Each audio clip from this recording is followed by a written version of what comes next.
하나님을 사랑하는 것이 먼저일까요? 사람을 사랑하는 것이 먼저일까요? 하나님 사랑. 네, 맞습니다.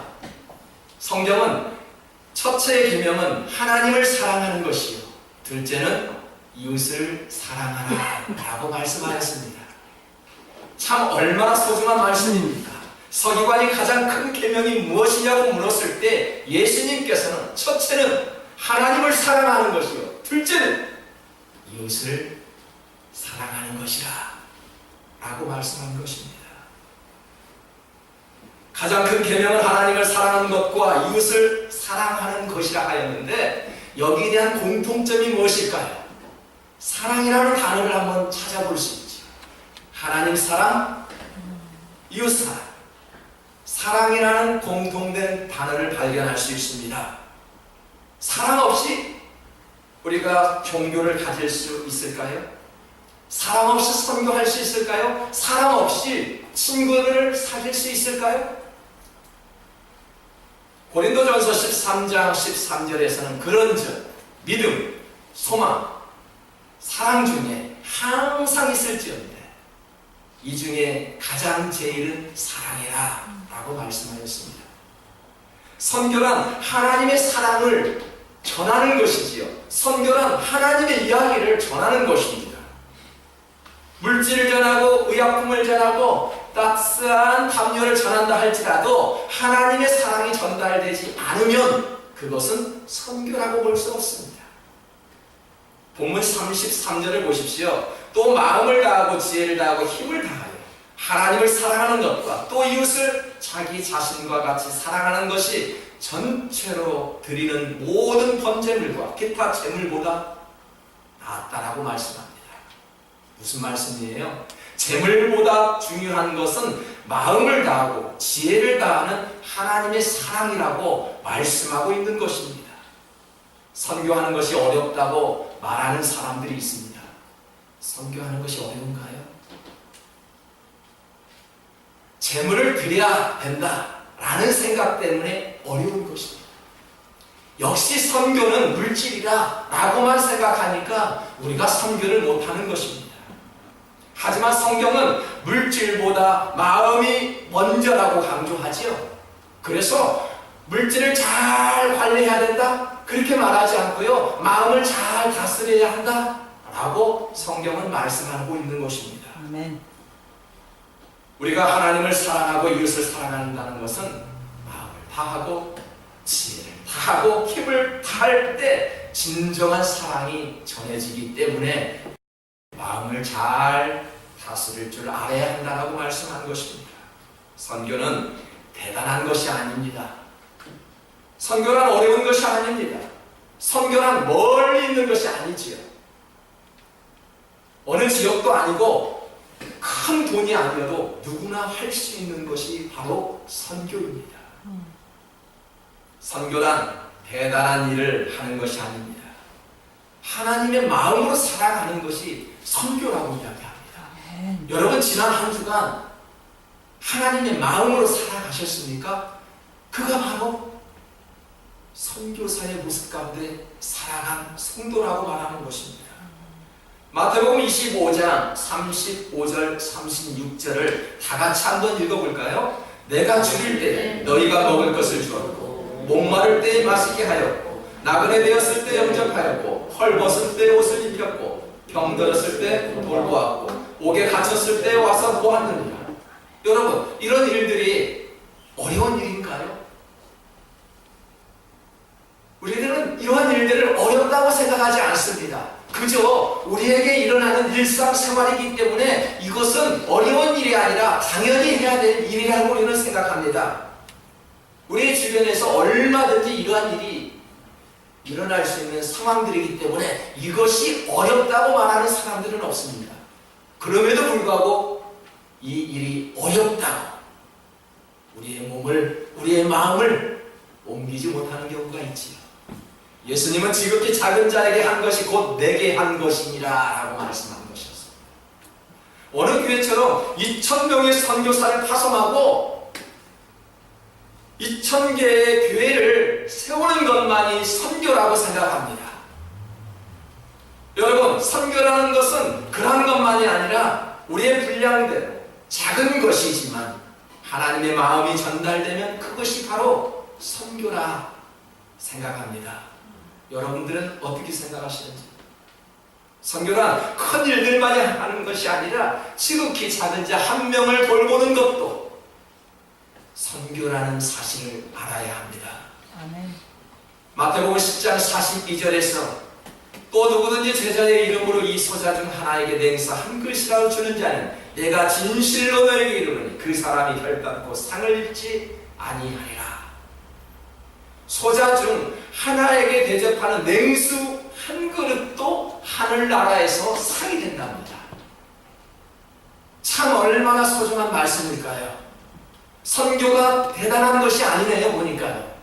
냉수 한 그릇도 하늘나라에서는 상급이 된다니 선교하는 것이 뭐 그리 대단한 일이 아니라는 것입니다. 물 한 잔만 잘 대접해도 그것이 내게 한 일이라며 예수님은 그렇게 말씀합니다.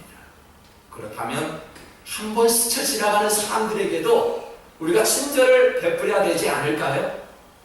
하나님의 사랑으로 잘 대접하는 것이 선교이며 그것이 바로 전도가 된다는 사실을 알아야 합니다. 아멘. 아브라함은 나그네를 잘 대접하였더니 복받은 사람이었습니다. 요즘 날씨처럼 무더운 날씨가 계속 되는데도 불구하고 아브라함 집에서 보니까 저 멀리 3명의 사람들이 지나갔을 때 아브라함은 급히 달려가 그 나그네를 자기 집으로 초대하였습니다. 떡을 만들어 떡을 주고 물을 주고 하인들에게는 가장 좋은 송아지를 잡아서 대접하라고 하였습니다. 그것이 아브라함이었습니다. 아브라함은 이처럼 나그네를 잘 대접하였더니 복받은 사람이었는데 한번 보십시오. 한여름철에 손님 접대하기가 쉽던가요? 아닙니다. 나 홀로 걸어가기가 어려운 계절이지요. 참으로 무더운 날씨 속에도 불구하고 아브라함은 3사람의 나그네를 자기 집에 초청하여 맛있는 음식으로 대접하였습니다. 아주 우리가 생각하기에 손님 접대하기가 너무나도 귀찮은 시간임에도 불구하고 아브라함은 날씨에 의존하지 않고 전혀 상관없이 나그네를 잘 대접하였습니다.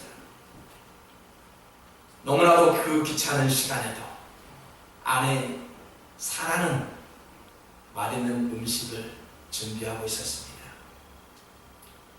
손님을 잘 대접하였더니 그 손님들이 축복의 말을 건넸던 그 말씀을 기억하신가요? 그 손님들이 아브라함에게 이렇게 말씀합니다. 창세기 18장 10절에 보면 그가 이르되 내년 이맘때 내가 반드시 내게로 돌아오리니 내 아내 사라에게 아들이 있으리라. 손님이 하신 말씀이에요. 손님이 축복의 말씀을 아브라함 가정에 심어주셨던 말씀입니다. 그 후에 어떻게 되었을까요? 사라는 몸이 늙었지만은 이삭이라는 아들을 출산할 수 있었습니다. 생각해 보세요. 손님 접대하는 거 너무나도 중요하죠? 또 축복의 말을 하는 것 너무나도 중요합니다. 여러분, 축복의 말을 듣는 사람은 어떤 사람이 들을 수 있을까요? 축복의 말을 누가 들을 수 있다고요? 축복받을 만한 행동을 하는 사람이 듣습니다. 맞나요? 이쁜 짓을 해야 이쁘다고 이야기하잖아요. 미운 짓 하고 있는 아이에게 우리는 이쁘다고 말하지 않습니다. 예쁜 짓을 하고 있는 아이에게 우리는 참 예쁘다 라고 말할 수 있는 것입니다. 사라에게는 아들을 잉태할 수 있었고 지금까지 아브라함을 우리는 복의 근원이라고 말씀합니다. 천사들의 축복의 말씀도 중요하지만 축복받을 만한 행동을 하는 것이 더할 나위 없이 중요하다는 사실입니다. 선교는 어려운 것이 아닙니다. 이웃 사람들을 잘 섬기는 것도 선교입니다. 아프리카나 필리핀에 가야만 선교지일까요? 그런 데만 가야만이 나 선교하고 돌아왔어, 선교 활동을 하고 있어 라고 주장할 수 있을까요? 지난 주일에는 어떤 청년이 필리핀에 다녀와서 선교 보고를 하였습니다. LA 이곳이 선교지래요. 앞으로 이 LA 땅에 살면서 나는 앞으로 선교하는 마음으로 그렇게 살아가겠다고 다짐하였습니다. 여러분, 내가 사는 곳, 내 이웃이 바로 선교지인 줄 아십니까? 내가 사는 곳이 선교지다. 얼마나 나보다도 불쌍한 영혼들이 많고요. 영적으로 성숙하지 못한 사람들이 얼마나 많이 있습니까? 물질적으로 부족한 사람들이 얼마나 많이 있습니까? 바로 이곳이 선교지라는 사실을 저는 깨달았습니다.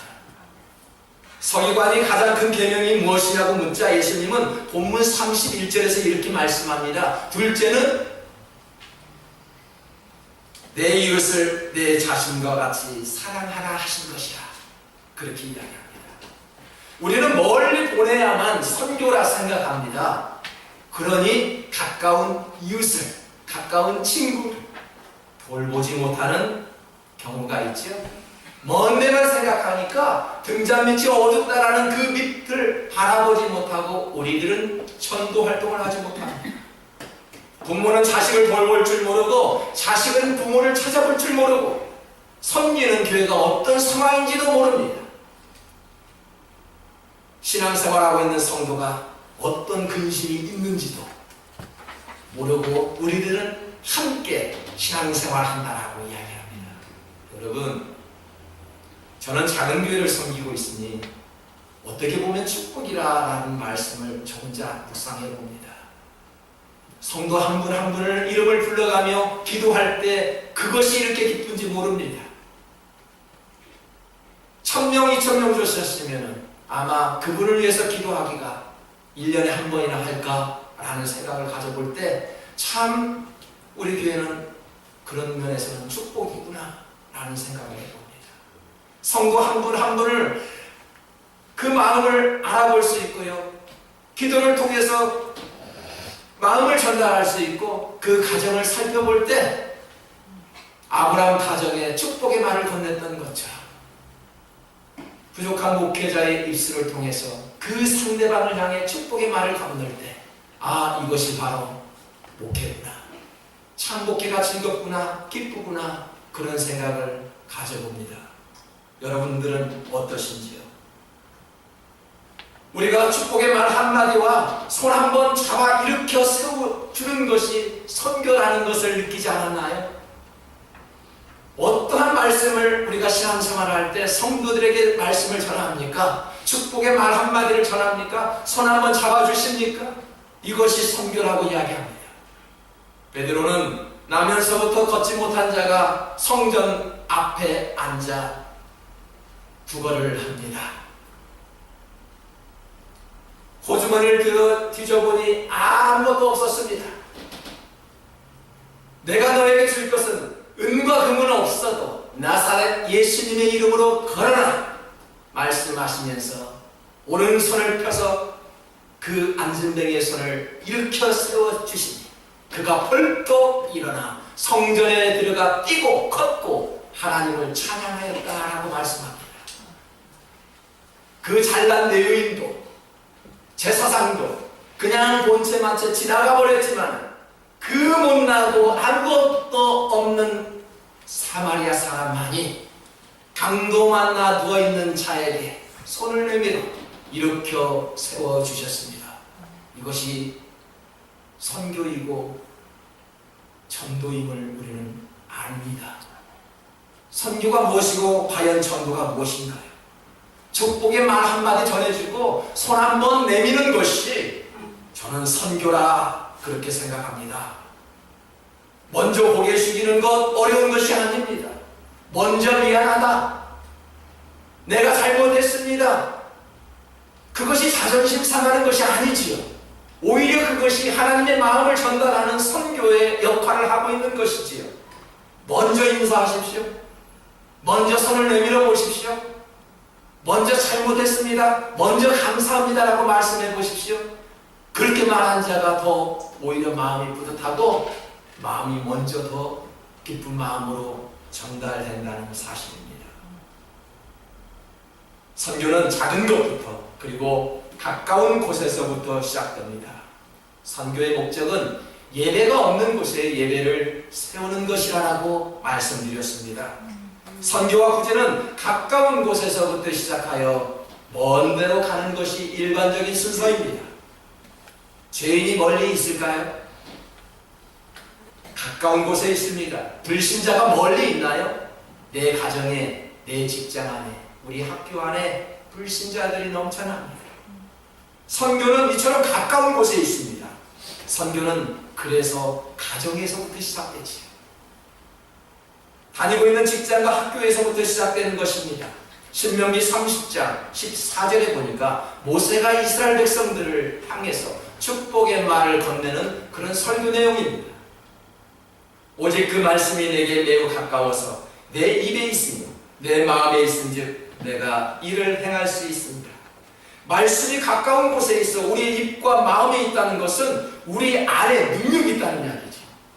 우리의 입술에 능력이 있고 우리의 손에 능력이 있다는 이야기죠. 아멘. 그래서 우리가 말하는 말씀 중에 축복의 말씀을 드릴 때 그 사람이 벌떡 일어나죠.